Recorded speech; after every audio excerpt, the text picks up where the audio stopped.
Mardi, avril kalo tile 7 san 2026. Bi fɛn min ye kamanagan o kɛlen don ka mɔgɔ caman sɔrɔ nin waati na diɲɛ fantan naani bɛɛ lajɛlen fɛ.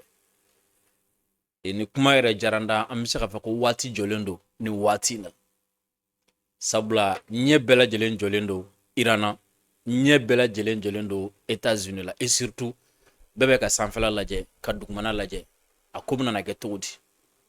Américain ka président n'o ye Donald Trump ye a ye layidu ta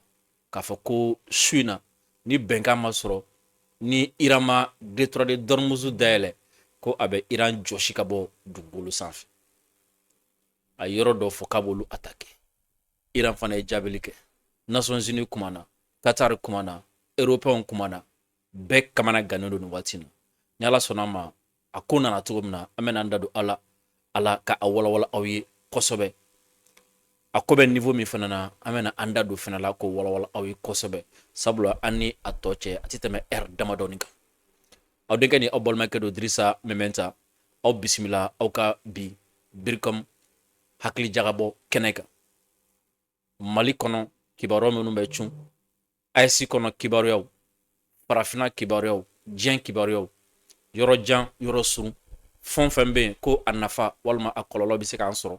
walima ko bɛ yen nɔ ko a faamuyali ani a faamubaliya a nafa a kɔlɔlɔ bɛ se k'an sɔrɔ. An bɛ yala ka bɛɛ lajɛlen ɲini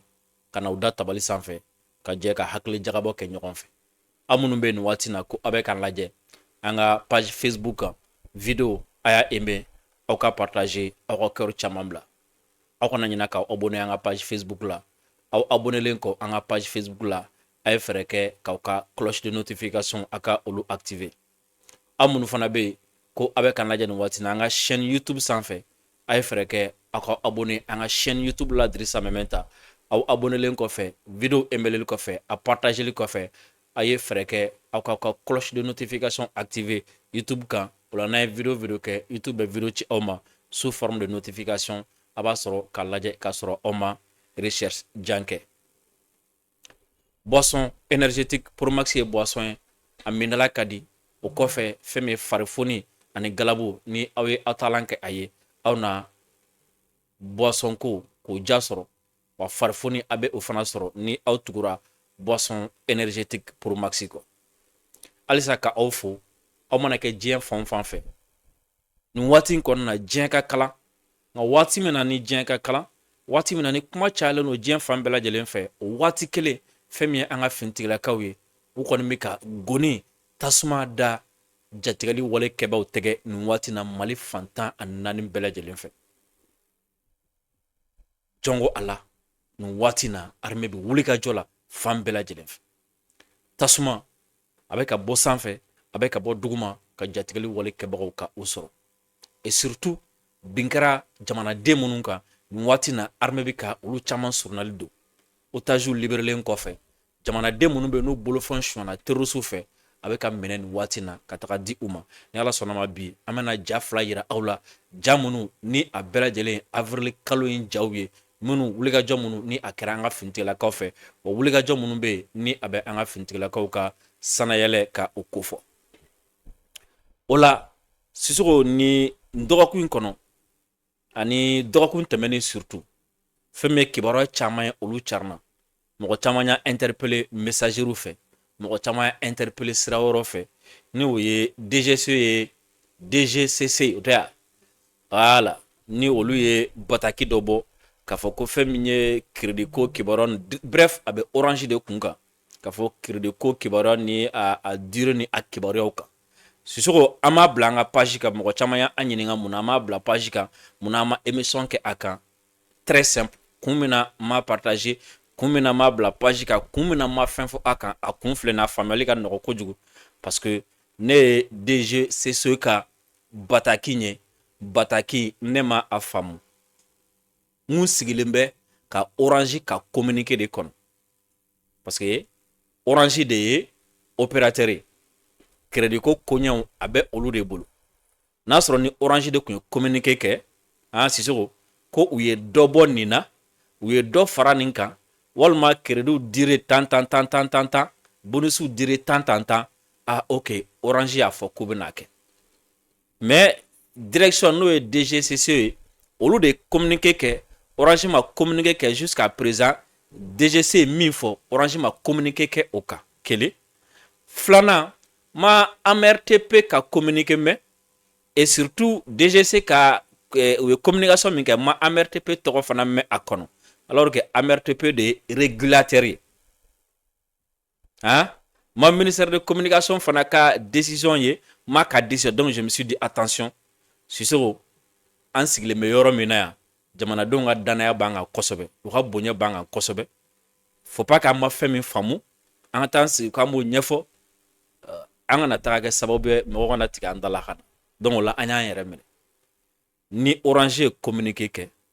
walima ni AMRTP ye communiqué kɛ walima ni ministère de la communication ye min fɔ a ko kan don min na Sisoko n bɛ se ka n jala gɛlɛya k'an sigi ka kuma o kan mais en attendant an b'a to peut-être a bɛ se ka kɛ olu bɛ ka ɲɔgɔn ye a ko kunna n'olu tilala waati min na an na sɔn k'an fɛla taa fɔ o la sinon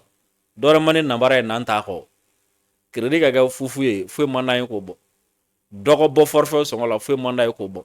an ka crédit kana tigɛ foyi man d'an ye k'o bɔ nka Sisoko a man ne k'an sigi nin yɔrɔ in na k'a fɔ maliyɛnw ye ko a bɛ tan kɛra tan maliyɛnw ka tila ka taga fɛn wɛrɛ santi u ka téléphone kɔnɔ tuguni o de la ma kuma ni a ko banna waati min na ni Ala sɔnna ma an fɛla min ye an n'o fɔ a la Sisoko n b'a ɲini fɛ i ka taga ni an ye Iran n bɛ ka kuma aw fɛ nin waati min na sisan fɛn min ye Iran kɔnɔna ye wulikajɔw bɛ sen na a wulikajɔ sɔrɔla mun fɛ fɛn min ye Amérique président ye kunun a ye bɔko fila kɛ o bɔko fila kɔnɔna na a y'a yira k'a fɔ ko su in na Amérique nɛgɛ kaɲɛ 20 walima nɛgɛ kaɲɛ 19 kunun dana gosira ko k'a sɔrɔ Iran ma détroit de Dormuz dayɛlɛ bateau ka tɛmɛ ko a bɛ Iran k'a b'a jɔsi ka bɔ dugukolo sanfɛ wa ko heure damadɔni kɔnɔna la ko civilisation dɔ bɛ nana tunu aw hakili b'a la fɛn min ye alamisa ka dugu jɛ juma la Américains ka avion dɔ a gosira Iran fɛ ka avion in k'a lajigin avion in pilote fila tun bɛ a kɔnɔ o pilote fila kelen o yera joona nka kelen dɔ in bɛ o ma ye joona pilote fɔlɔ min ni o yera joona o ka ɲininiw baaraw bɛɛ lajɛlen kɛra tile fɛ juma tilefɛla la ɔ ko ɲinini baaraw to sen na Américains ye avion wɛrɛ lawuli ni o ye F-10 ye o avion bɛ kunnafoniyaw ni fɛn caman di o avion min fana kun kan ka na nin kisi o avion iraniyɛnw y'o fana gosi nka o ma bin Iran kɔnɔna la o taara bin Iran kɛrɛfɛ jamana dɔ kɔnɔna la nka o pilote o fana ye éjecté Américains sera ka o sɔrɔ ɔ Iran ye annonce kɛ k'a fɔ k'olu ye Américains ka F-35 k'u y'o de gosi F-35 dun ye avion min ye pilote kelen de bɛ kɛ a kɔnɔ pilote fila tɛ kɛ a kɔnɔna la ɔ waati min na ni kibaruya bɔra k'a fɔ ko F-15 kun don o la diɲɛ bɛɛ y'a dɔn k'a fɔ ko pilote ye fila ye ɔ o pilote min o ka bɔli togoyaw o kisira togo minnu na kunun Amérique président n'o ye Donald Trump ye a ye conférence de presse sigi ko de don komi ni a ɲɛnajɛ kan ka kɛ donc ko nisɔndiya bolo ma o kan ka fêter donc o de la ale conférence de presse sigi walasa k'a yira diɲɛ na u ye nin baara min kɛ ni mɔgɔ wɛrɛ tɛ se k'a ɲɔgɔn kɛ diɲɛ kɔnɔ o conférence de presse in senfɛ Trump ye ɲɛfɔli kɛ a ko fɛn min ye avion ni hélico ni drone ni fɛnw faralen ɲɔgɔn kan ko appareil 150 ani sɔrɔdasi 200 ɲɔgɔn ko olu de taara nin opération ninnu kɛ ɔ ko u selen terrain kan fɛnɛ ɔ ko tellement que opération in teliyara ko hélico dɔw bɛ yen nɔ k'u y'olu don avion de kɔnɔ ko ka taga n'olu ye ko a hélico k'a montelen yɛrɛ kun t'a démontelen kun don ko hélico jiginni n'a monteli k'ale ka sɔrɔsiw ma tɛmɛ miniti 10 ɲɔgɔn kan ko mɔgɔ tɛ se ka kɛ n'olu tɛ ko nka ko u taara hélico ninnu jigin yɔrɔ min na avion jiginna yɔrɔ min na k'a fɔ ko ka taga nin sauver pilote in sauver ko cɛncɛnma yɔrɔ kun don k'a yɔrɔ sumalen don ɔ ko C-130 minnu jiginna ko u fɔnsera k'u ma se ka wuli k'u kɔnɔ dɔnni dun ka ca k'u obligera ka na ni C130 wɛrɛ ni o avion belebele minnu bɛ don ta Sisoko ka donu yɛlɛma o kɔnɔ ka mɔgɔw yɛlɛma olu kɔnɔ ka sɔrɔ ka taga ni olu ye k'u kun bɛ se ka avion ninnu k'u kun bɛ se ka dilan ko bɛn ko olu ka faamu la ko n'a fɔra ko ka R9 ta avion dɔrɔn kama ko bon ko avion dun ɲɔgɔn wɛrɛ bɛ se ka sɔrɔ donc k'olu yɛrɛ a dabɔ a kama ka mugujugu fili avion ninnu kan ko ka taga mais sauf que Sisoko n'i ye impact ye hakili avion ninnu jeni aw bɛɛ y'a imagé n'i y'a imagé ni avion jɔlen to a nɔ la hali ni avion jɔlen bombardé madala ni o bɛ yɛrɛkɛ ta avion jɔlen ni o fana jeni madala n'a bɛ kɛ ta i m'a faamu imagine bɔlen don min fɛ o ye avion min gosira k'a to sanfɛ i m'a faamu wa donc a bɛ se ka kɛ a bɛ bin waati min na a bɛ se duguma waati min na solution wɛrɛ tɛ yen tuguni mais k'a fɔ ko avion kɔni ko donni de ka girin ou bien a balana de k'o de kama ko u ye a bombardé Sisoko thèse ça ne convainc pas beaucoup parce que ko cɛncɛnma yɔrɔ don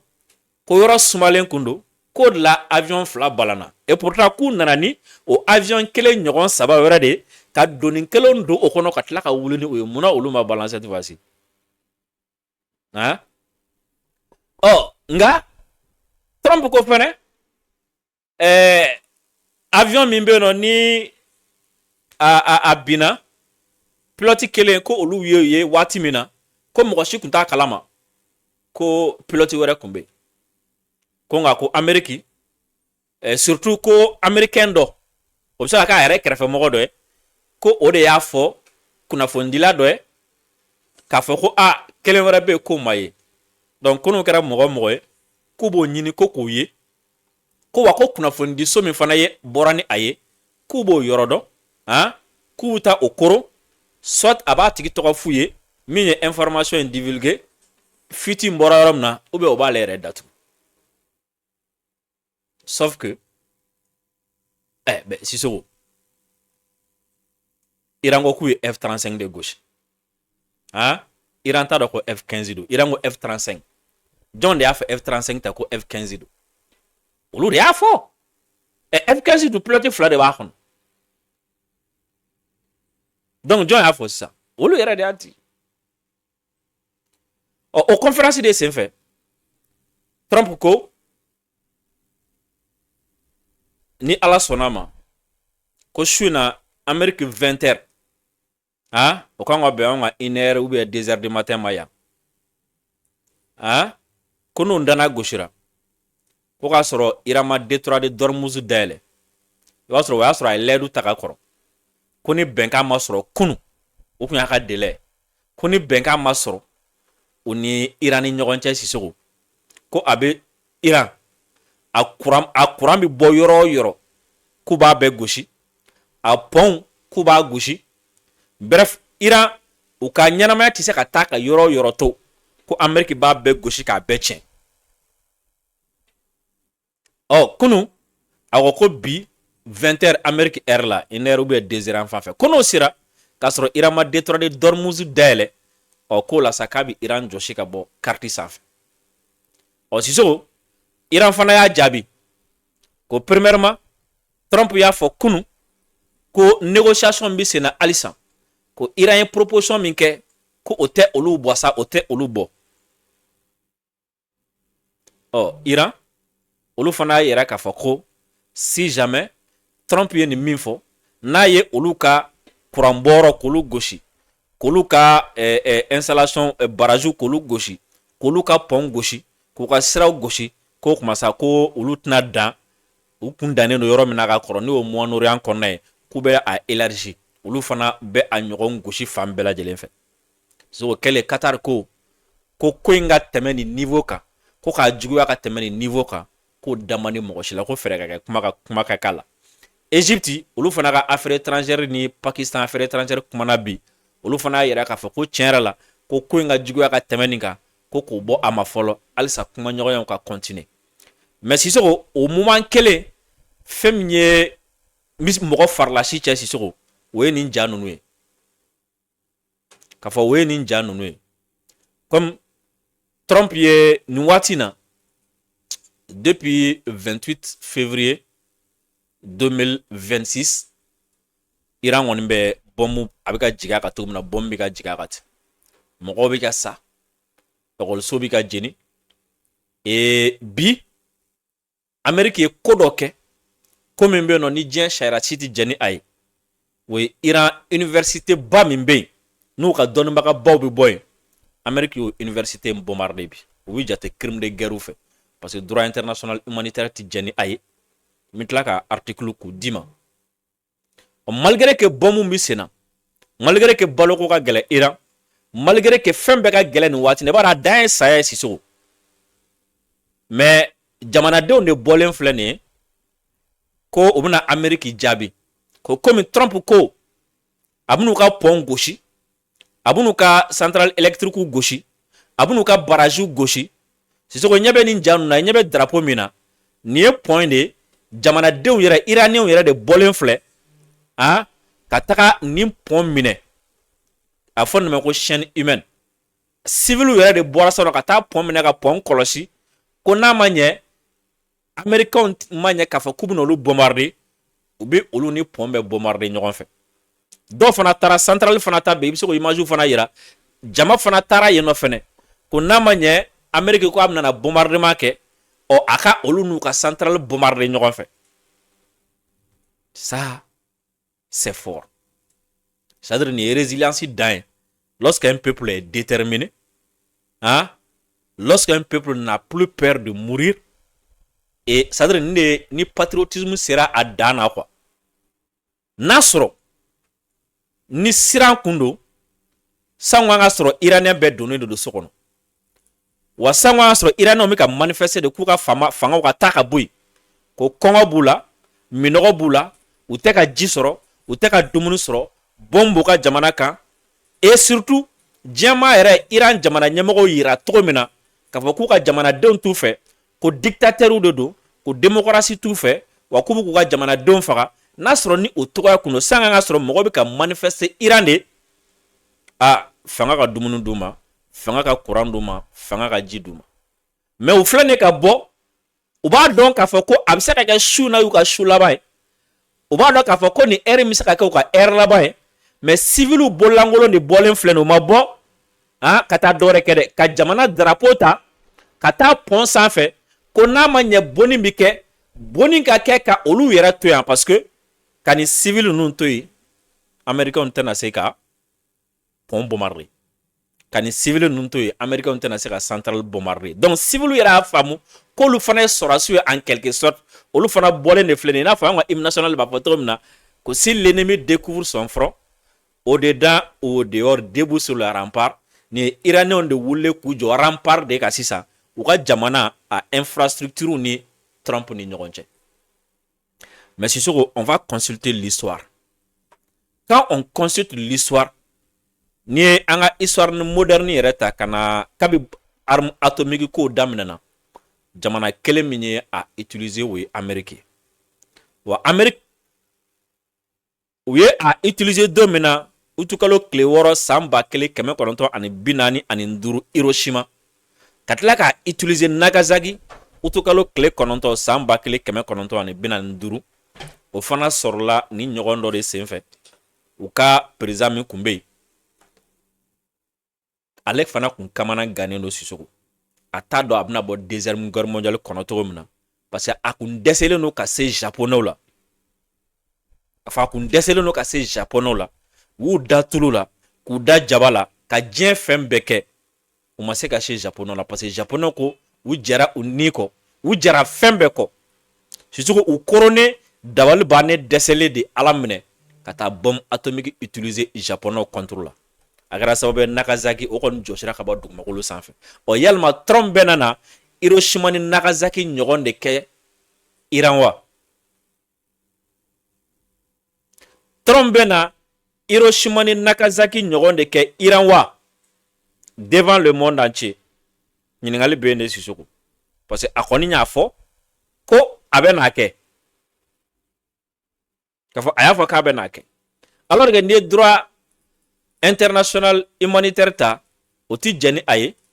Trump filɛ ka min kɛ i b'a dɔn o don na u ye Iran pont bombarder sariya sɔsɔ don a bɛ wele ko crime de guerre oui université bombardé sɔgɔmada na o fana crime de guerre Trump il l'a ta k'a bɛna crime guerre wɛrɛ kɛ alors que n ye sariya min f'i ye sisan a article 53 o de b'a fɔ ko il est interdit de commettre tout acte hostile dirigé contre les monuments historiques, les œuvres d'art ou les lieux de culte qui constituent le patrimoine culturel ou spirituel des peuples. Il est aussi interdit de les utiliser à des fins militaires. Ko ati daga i ka kɛlɛ ta ka ɲɛsin monument baw ma ati daga i ka kɛlɛ ta ka ɲɛsin misiriw walima églisew a n'a ɲɔgɔn bɛɛ lajɛlen ma sisogo kɛlɛ kɛra i ni jamana o jamana ni ɲɔgɔn cɛ misiriw man kan tɛ ka bombarder églisew man kan tɛ ka bombarder monuments man kan tɛ ka bombarder u ka yɔrɔ lakodɔnnen baw olu man kan tɛ ka bombarder. Article 54 protection des objets indispensables à la survie de la population civile. Interdit d'attaquer, de détruire, d'enlever ou de mettre hors d'usage les denrées alimentaires, les zones agricoles, le bétail, les installations d'eau potable et les ouvrages d'irrigation dans le but d'affamer la population ou de provoquer son déplacement. C'est ce que ati ben fana kele kono. Ika wuliga jota. Walma ka yoro do be na ka umene. Ni woye sadre dadu munuma fɛnw sɛnɛkɛ yɔrɔ baganw baraji minnu bɛ yen nɔ n'a dabakun ye ka ji di walima ni a ji bi kɛ a kɛra ji bi min de sa o walima ji bi kɛ ka sɛnɛ de kɛ sa o sisan ko olu a ti daga fiyewu i ka mugu ci olu la ka olu tiɲɛ o fana ti daga sisan. Article 55 la guerre doit être conduite en veillant à protéger l'environnement contre des dommages étendus, durables et graves. Article 56 protection des ouvrages et installations concernant des forces dangereuses. Cibler spécifiquement les barrages, les digues et les centrales nucléaires. Même s'ils constituent des objectifs militaires, ils ne doivent pas être attaqués. Diɲɛ bɛrɛ jɛra ka sigi ni sariya ninnu kan Trump ko ko a bɛna na nin de kɛ su in na n ye article minnu kala aw ye Trump ko k'a bɛna o de sina kɛ su in na Iraniyɛnw de bɔlen filɛ nin ye u fana taara civiliw bololankolo u fana taara ka taga u sigi nin yɔrɔ ninnu na Nations Unies ale kumana ale ko Trump ko k'a bɛna min kɛ k'a tɛ bɛn diɲɛ bɛɛ ko k'a tɛ bɛn mais ni ye Iran fana bɔlen ka nin kɛ Trump tɛna se ka Iran jɔsi ka bɔ carte sanfɛ a bɛna arme jumɛn utiliser o contre la mais bɛɛ b'a dɔn k'a fɔ ko u y'a daminɛ kɔni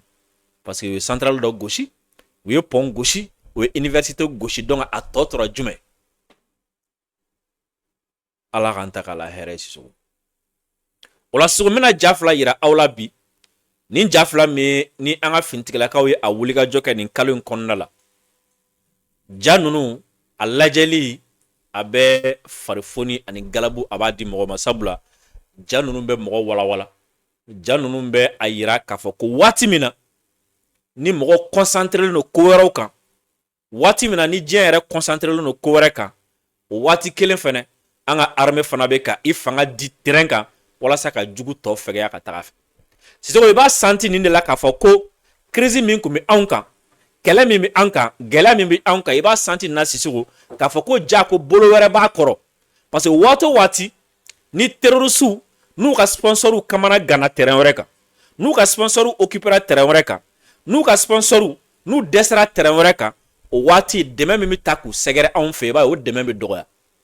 ni dɛmɛ bɔta dɔgɔyara kɛnɛma ka ɲɛsin terroriste ma waati o waati sisan i b'a ye o waati terroriste b'u firifiri k'u firifiri k'u firifiri mais armée b'u bɔ k'u bin k'a sen da u kan kan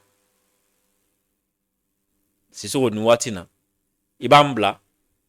Kidal mara Tombouctou mara ani Kucala mara an ka finitigilakaw ye wulikajɔ min kɛ ka jaabi min sɔrɔ a la Sisoko an bila ye 3 2 1 feu. En donnant le feu vert au génie militaire, le commandant de la zone de défense numéro 7, sous les regards attentifs du général de division Al-Haj Gamou, gouverneur de Kidal, procède à la destruction d'un champ de mines œuvre des groupes armés terroristes et leurs alliés à Kidal. Chacun fidèle à sa mission, les groupes armés terroristes du FLA posent une série de mines loin de toucher les forces de défense et de sécurité. Elles sont destinées à blesser et même à tuer les populations civiles de la région. C'est qu'il ne s'agit pas de mines classiques.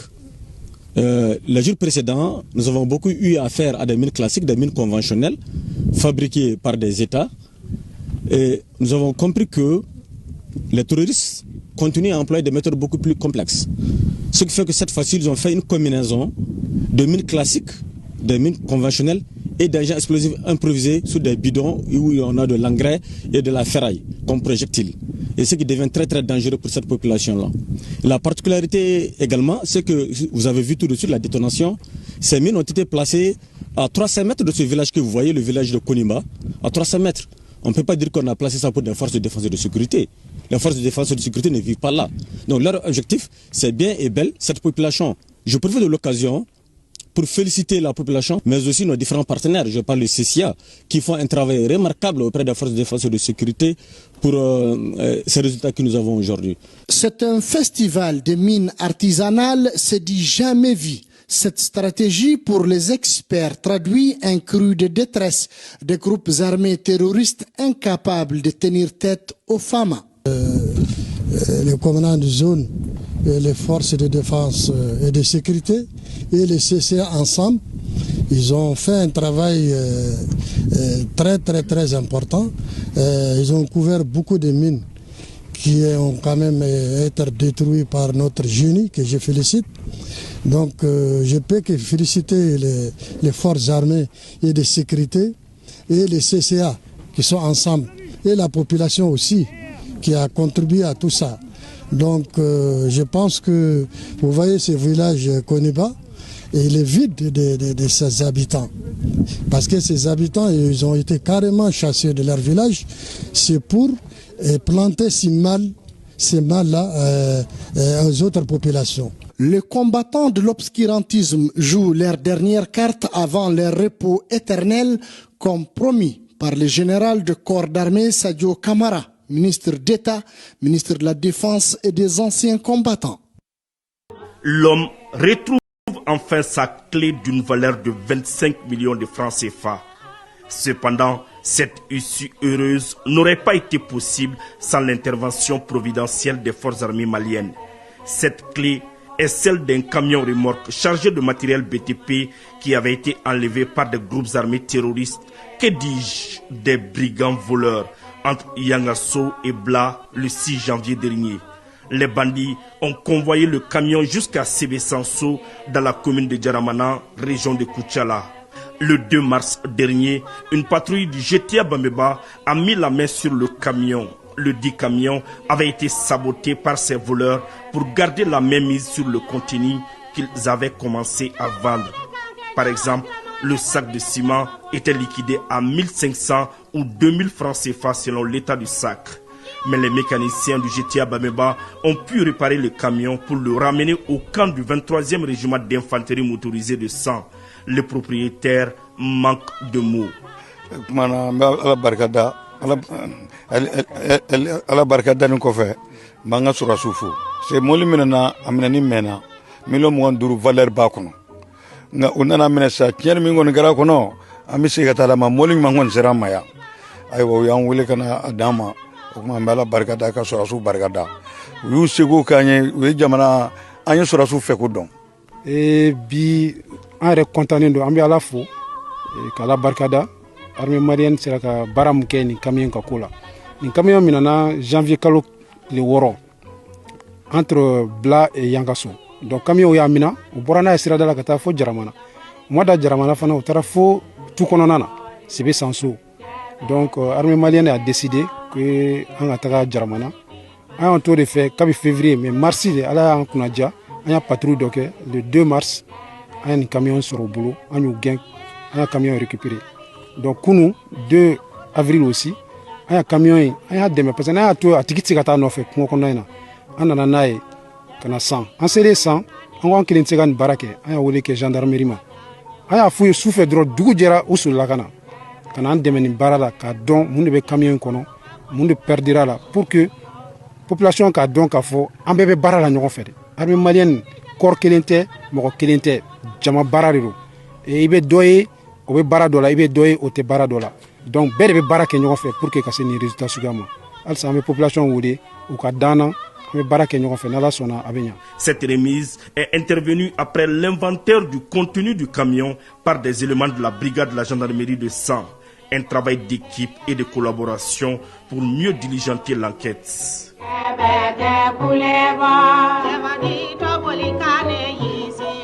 À Tombouctou, les terroristes viennent de subir l'une des plus grosses pertes économiques de leur histoire. 2 camions remplis de motos de marque KTM Sanelli et moteurs en caisse et du carburant, du logistique et plusieurs matériels de communication ont été saisis.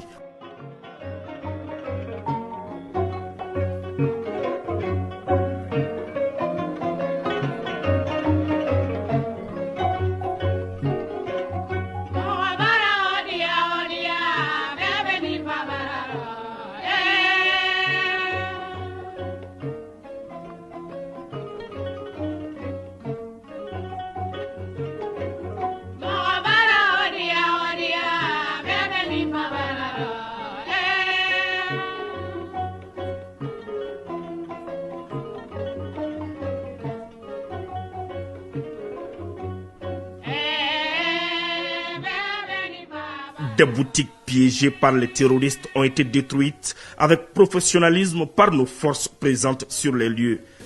Dans le cadre de la défense opérationnelle du territoire, les FAMA du secteur 3 ont mené une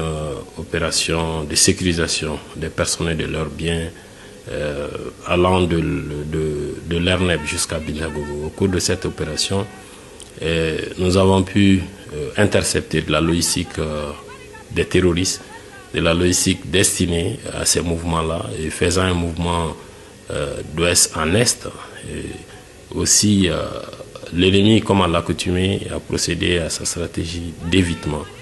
Mais cependant, beaucoup de mines ont été enfuies sous terre et le professionnalisme de nos hommes a permis quand même de pouvoir désamorcer ces mines-là. Beaucoup ont été détruits. Et dans la poursuite toujours de la mission, nous nous sommes rendus dans plusieurs zones, dont Razellement, le marché de Razellement, qui est connu pour abriter des terroristes, mais aussi pour la vente du matériel militaire, du matériel de guerre. Nous avons pu récupérer des armes, mais aussi l'ennemi, dans sa fuite, a piégé beaucoup de boutiques. Et le professionnalisme de nos hommes nous a permis de pouvoir détruire ces mines-là qui étaient à l'entrée de ces boutiques piégées pour pouvoir porter un coup fatal à nos forces de défense et de sécurité. Nous nous félicitons de ces missions et ces missions de défense vont se poursuivre, n'en déplaise aux terroristes et puis à leurs soutiens locaux. Ces missions vont se poursuivre, l'objectif étant la sécurisation des personnes et de leurs biens, la libre circulation des personnes et la pacification de la zone. Nous allons continuer ces opérations dans tout le secteur pour éviter le renforcement de ces groupes, tant ceux basés au sud-ouest du pays que ceux qui sont vers l'est du pays. Ces prouesses sont le résultat d'une opération de sécurisation conduite du 1er au 3 avril 2026 de Bintagougou jusqu'à l'Erneb en passant par Razelma. Les opérations se poursuivent.